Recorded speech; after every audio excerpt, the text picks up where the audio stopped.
kastoo ilaahay adeecsan waa daakir dikrigu kan carabka keliya maaha ducooyinka nabi maxamed calayhi salaatu wasalaam ka soo arooray oo dhan ku soo arooray sunnadiisa waa inaan barano imaam an-nawawi rahimahullah kitaab dhan buu noo qoray leeyahay magaciisa kitaabul adkaar adkaartaasaan akhrisanayna adkaartu waa xisn adiga ku ilaalin waa dhufays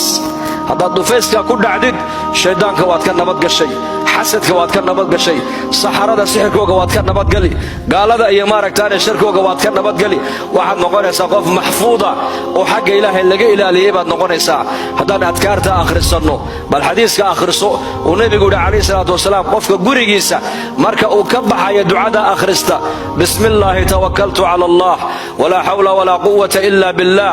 yuqaalu lahu hudiita wa kufiita wa wuqiita wa tanaxaa canhu shaytaan ninka aqalkiisa markuu ka baxayo buu nabigu yidhi ducada akhrista waa ducadee bisanka ilaahay baan aqalka kaga soo baxay tawakkaltu cala allah ilaahayna talada waan u dhiibtay laa xawla walaa quwata ila billah xeelad aan macaasida aan kaga leexdaan anigu malihi awood aan taacadda ilaahay ku qaban karaana ma jirto ilaa ilaahay oo doona mooyaane ninka ducada akhrista buu nabigu leeyahay malag baa u yidhaahdaa hudiita waad hanuuntay wa kufiita wixii adduunyada xaajaad iyo baahi kaaga daadsanaayoo dhanna waa laguu qabto waa laguu daboolay oo baahidaadii cid kalea kuu qabatay wa uqiita shar iyo masiibo iyo balaayo wixii adduunka maanta loo qadaray bini'aadankana adiga waa lagaa leexiyo waa lagaa ilaaliyey shaydaankiina meeluu ku soo mara ma jirtaa lagu yidhaha